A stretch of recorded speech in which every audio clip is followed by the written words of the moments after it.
Ho, ho, ho! Merry Christmas! Happy Hanukkah! Festive Kwanzaa! Wonderful winter solstice! Ramadan? Let's have some fun! Ooh. Ba-da-ba-ba. Ba-da-ba-ba. All right. Promoter 101. 12 Nights of Christmas. Promoter 101. Promoter 101. Promoter 101, and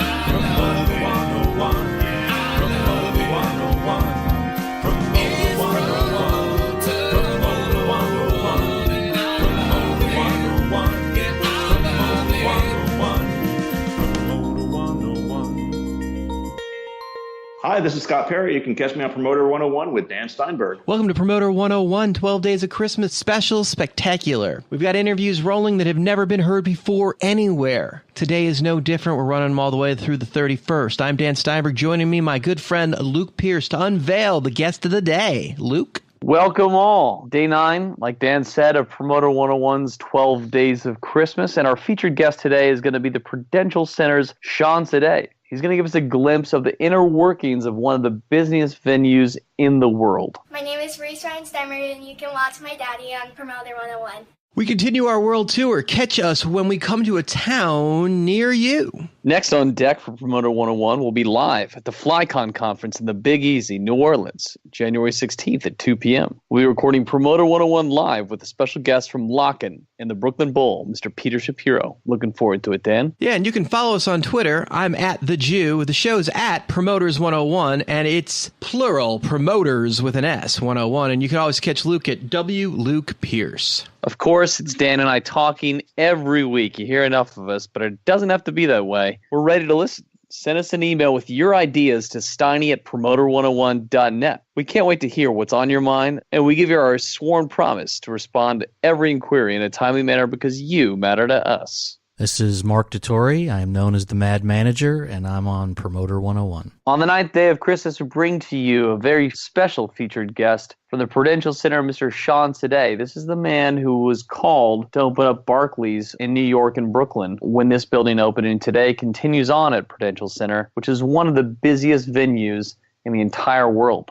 We're going to welcome to Promoter 101, Saadeh. Promoter 101, we're in New York, and we're joined by venue legend. I don't care if you're in Glendale, Arizona, if you're in Brooklyn, or now New Jersey. You run in the room, you're hosting the show. Welcome to the podcast, my friend. Nice to see you, Steiny. It's been a long time, but wherever it is, it's the biggest shows. Always play your room. They follow you around. Yeah, we have a lot of fun with it. I've enjoyed being in this industry for over 20 years. I've learned some tricks of the trade, and I think the biggest trick of the trade is really partnerships and really working with them to increase content in the venues that I've worked at. And so every venue that I've worked at had struggles. I've always been in competitive markets, and as a result of that, I've had to really get scrappy and bring the shows and really focus on what's the content that's going to work best in our facilities. A lot of great acts playing the room. You guys certainly are in the game, but there's 4 different arenas in this market, and in some cases, you're fighting with Jones Beach on top of Luba's Tennis Stadium, Forest Hill. There are a lot of options in this market. Dolly Parton could play anywhere. That's a hard fight. How are you guys getting shows, and is there a place for everyone? Well, in a market of this size, obviously there's plenty of room, and it's historically been that way. I mean, for the longest time, you had 3 arenas in the marketplace, plus the amphitheaters and stadiums. So it's been like this for quite a while. You add another arena, you add some festivals, a more robust stadium lineup over the last 3 or 4 years. Jason Miller said there was 10 plus stadium shows this summer in the market just for Live Nation. Yeah. That's a lot of business. It is. And, the thing about it is it's been like that for the last 3 years. So it's on sustained. Top of the festivals are building in number, and those are all arena headliners that won't be playing your arenas now. Correct. Despite the major content in stadiums and the increase in festivals in the marketplace, we had our best concert season yet last year, getting up to 40 concerts, which is a record for Prudential Center. I think part of that is we've really focused in on being New Jersey's venue. As a result of that, we go out there and market the fact that there is room for New Jersey in the routing, and that it should be treated separately from New York. I think that if shows go up on sale at the same time as New York, we don't lose those crowds to New York. People in New Jersey, based on the numbers that I'm seeing, the analytics that I'm seeing, 80% of our fan base is New Jersey. So as a result of that, people like to stay on this side of the river. I'm not a New Jersey native. I'm getting to learn more and more about the marketplace, and we got great fans in Jersey. I mean, robust, major music fans, and I see it every time we do a show at the building. What we're really focused in on at Prudential Center is really building our brand. Capacity is what, like 17, 18 in that ballpark? About 18,000. That's a really big town hall discussion. I mean, I can't even imagine Jediah Bartlett coming out and trying to play a room that size, Luke. You have a lot of competition in Northern New Jersey, too. Like within that subset of the 7 million people. I mean, and not at the arena level, but there's a lot of content that come through on the stadium side of things, on the large theater side of things. I mean, you've got a lot of competition within the Northern New Jersey market that you're up against, too. It's not just the bigger New York situation. So, not to mention what the football teams are actually over there for New York. They're actually all in Jersey and stuff. So that's taking a lot of dollars out of the market, those sports teams, because everybody has a franchise here. In some cases, they have two. Yeah, I mean, you have the Jets and the Giants that play at MetLife Stadium, not to mention the friendlies that take place with soccer, and they do quite a bit of events over at MetLife Stadium, and so there is a lot of competition just in general. But again, the marketplace is really large. What does your house cut down to? We can cut down to about 5,000 seats. Is there a curtaining system? We do have a curtaining system, the whole 200 level, curtains off. We have a half house curtain as well. Who's playing in the cut down configuration recently? We don't do a lot of the half house. We'll do a lower bowl. Because it still feels like an arena show at that point. The curtains upstairs are really nice. So, when you're on stage as an artist, you're looking up, you don't feel like it's a cavernous venue. It really feels, nice and tight, and we've had great experiences. Unfortunately, I can't say everybody sells out the full arena. I wish we could, but we have flexibility, which I think our programming partners appreciate, as well as, the acts that come through. They like to have that ability to cut down should they not sell the tickets that they expected. You've taken a lot of lessons from the past to build a really successful Northern New Jersey, but you got your start in Southern California, and what was the first step for you? I started a little over 20 years ago, San Diego Sports Arena, worked there for 9 years with Ernie Hahn. I stayed there a long time because I wanted to learn everything about the business. So that was all Avalon and Bill Silva Presents down there at the time, right? It was kind of an interesting market. San Diego it's a big city, but it's kind of, from an entertainment standpoint, being so close to LA, it sometimes is treated like a secondary market. SFX at the time, House of Blues at the time. House of Blues had just built an amphitheater down in Chula Vista. Coors Light Amphitheater at the time, right? Coors Amphitheater, yep. And so we had that. We never had that in San Diego before. The closest that we had in an amphitheater was over at San Diego State, which is a little 5,000-seater. The sports arena for the longest time was the place to go to see major concerts. And as a kid, I used to go see shows there. So for me to be able to work there at some point was really exciting. And do you remember what your first show was there? Well, my first show at the sports arena was Billy Joel. First show you promoted or went to? That I went to. As a building manager was KISS. It was the tour in which all the arena managers, the GMs, were dressing up in. That was the first reunion tour with makeup. Yeah, with makeup. Which guy did you dress up as? I didn't dress up. I guess it was GMs and promoters only. So I was just a booking assistant at the time. So I was just watching this from afar, and I'm like, wow, this is like a really cool industry to be in. Like, my first show is this rock show, and everybody's dressing up and having a great time. I said, look, I think I'm going to be in this for the long haul. To have fun like that, be able to work and make a living was pretty cool to me. So that got me started. From then, it was just like, growing at the sports arena. I ended up taking over the marketing department at one point. So I was a director of booking and marketing. I was marketing all the family shows that we had. I was involved with a lot of the settlements, just a lot of things. I got my hands wet, and because of that, it was a great experience. And I think that's why I stayed for 9 years, because 9 years is a long time, especially in this industry. Feels like a lifetime. But because of that opportunity, I just stayed on until there was, it was time for me to go. And then I got an offer to work for the Phoenix Coyotes. The arena was about a year old by the time I got there. It was right after the lockout. The Coyotes and the NHL were in lockout, and so they hired me, and I literally started right when they came out of the lockout. But it was a fairly new building. It wasn't one of those buildings like you build them and then they come, like you have a honeymoon period. It was really a struggle because a lot of people felt like the west side of town was a tough place to bring the shows. And there was also another older arena in the market that had been established that was right in the center of things. Correct. So the building downtown, that building was established. This is where the Suns played. There's an interesting thing because you have jumped around from a couple arenas, and it's not uncommon. Almost like DJs, you start one place, you move to another place, you go to another place, and you keep moving up as the jobs open up. Shitty town to major town to shitty town. But wherever the jobs are along the food chain, as you move up to the next best job that makes sense that you can convince your wife to go to. Right. Yeah. I mean, it made sense for me to make the move from San Diego to Phoenix because for me, it was about getting involved with major league sports. And I wanted to work for an NHL team or an NBA team. And I thought I was the right fit for it. So I pursued it pretty hard. And luckily I got the job, and it was, again, a great experience for me because, again, I'm going from a competitive market in San Diego to another competitive market. And again, you're having to really fight for every single event that comes through. Yeah, a lot of the same territorial agents handle both markets. They're on the same routing, very similar promoters that are dealing with both markets. So I could see that being an easy jump. Yeah, it was a pretty easy jump. I mean, just even geographically for me. So for me to move a little bit to the east, but still be sort of close to the surroundings that I was used to. There's probably only 2 months in the summer where it's just completely terrible to live there. Yeah, there's an amphitheater in Phoenix too, and I'm like, how are you doing shows out there? Then the opportunity in Brooklyn came, and so that was a big jump for me. Yeah, that's a whole different part of the world. Yeah, very different. I remember looking for apartments in Brooklyn when I first got to the area, and it's so different that I called my wife one night and said, I don't know if I can do it. But I got used to it pretty quick. In a way, I embraced it once we ended up moving to Brooklyn, obviously smaller digs, a little apartment, 1,200 square feet maybe, bringing the kids, my 2 dogs across the country. And you were working for fucking Jay-Z, dude. How cool is that? That just gives you street credit alone. That was very helpful, just having Jay-Z a part of the project and immediately bringing that project the kind of recognition it needed within the industry.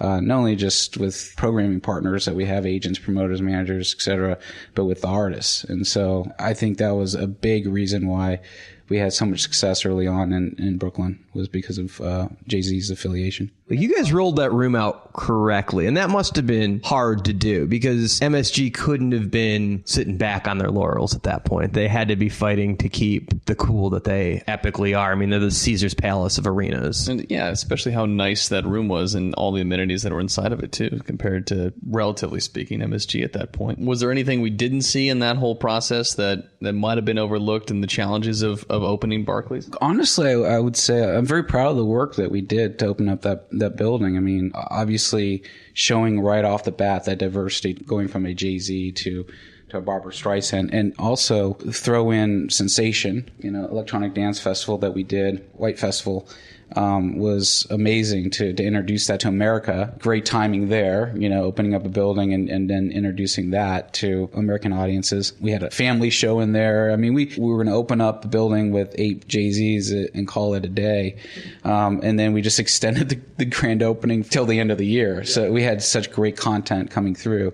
I think we did a really good job marketing it and branding it and making it a big splash. I mean, we needed to make a big splash in this marketplace, when you have the Garden across the river and the Legacy and all the amazing events that occurred there, and being the new guys on the block, we needed to make a splash. And I think we accomplished that. So you go from Brooklyn and then you go to Jersey. People usually go the other way, try to get away from mom and dad, move away from the suburbs, come to the city, but you did it the other way. Yeah, I think for me, I was in Brooklyn for 4 years, a year and a half before we opened, stayed on for another 2.5 years. And I think venues evolve. Where you think you can bring your expertise changes potentially over time. And I think that's what happened in Brooklyn. And the good news is New Jersey is not like moving 1,000 miles away. I mean, you're in the marketplace. This is a major market, whether you're in Jersey, Brooklyn, Manhattan, Basically the same media market too, right? It is, yeah. Jersey has its own media as well, but it basically shares a lot of the media. I mean, it's all about maximizing the data, using your email lists correctly and partnering with other people that have good lists, because anything you pay for is just expensive as hell to get eyeballs. Yeah, for sure. The regular media that we've used in years past is not as effective. So we do rely on data for a lot of our marketing as well as social channels. Are you guys using print at all for as big as the shows you're doing? Is there any time where it's like, we'll do the Sunday paper or anything anymore? Is that completely done? It depends on the artist. I mean, if it's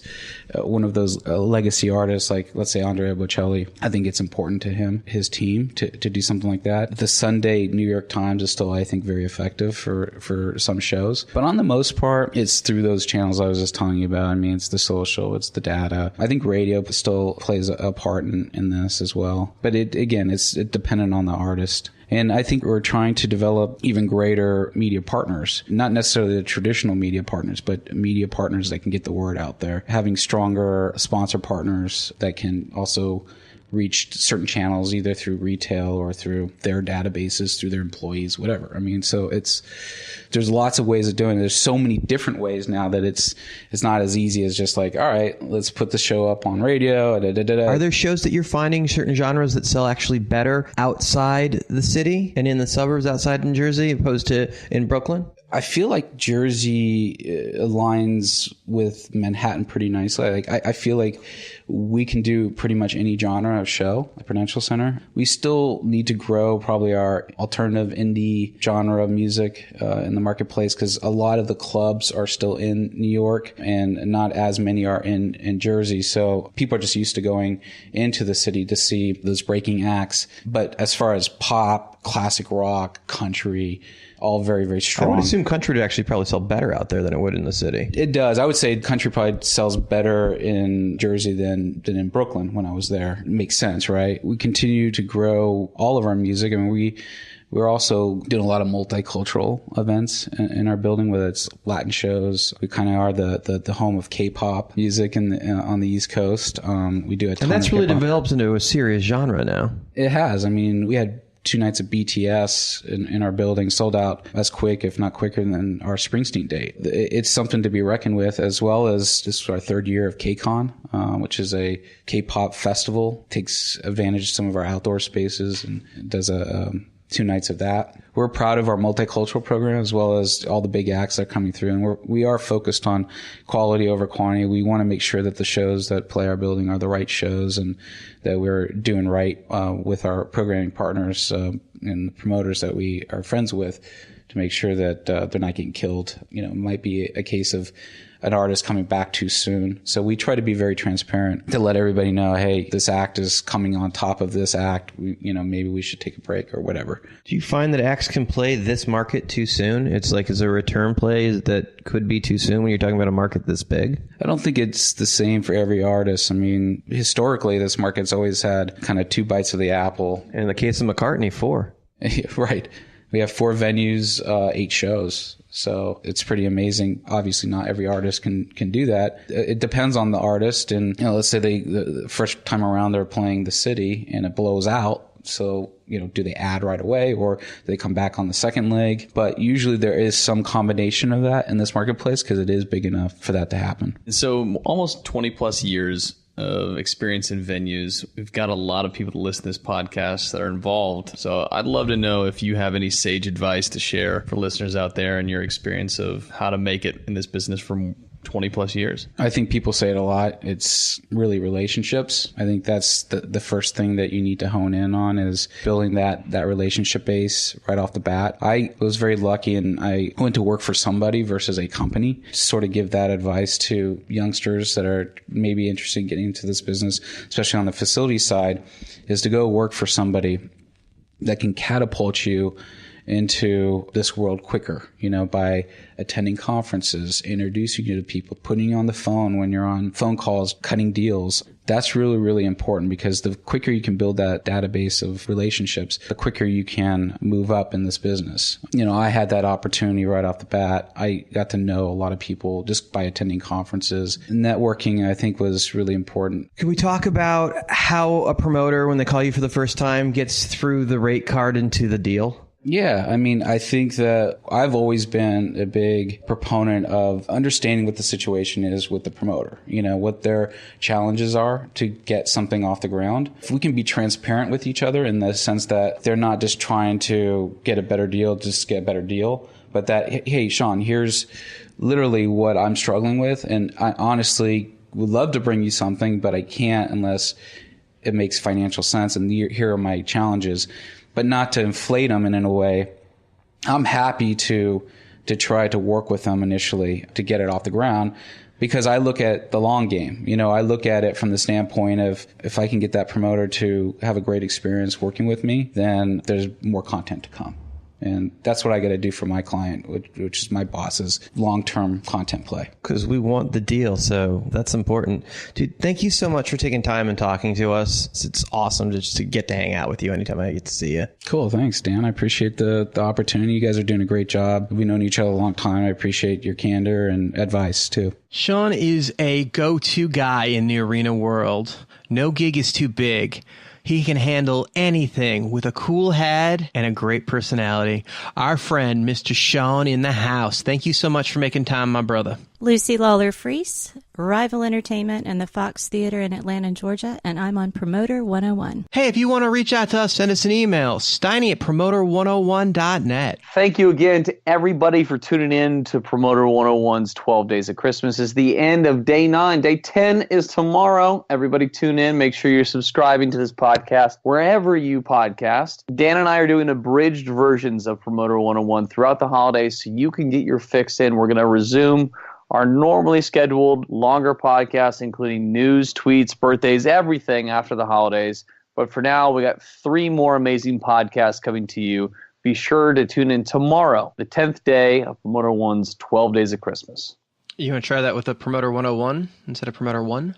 Nope, we dropped the 01 for the 10th day of Promoter 101's 12 Days of Christmas. It's just Promoter 1 today. Until then, wishing you sold out shows, and we're getting a little punch drunk here. So Promoter 101. Cheers, everybody. Hey, it's Mark David from the Music Venue Trust, and you're listening to Promoter 101. Let's have some fun! Ooh.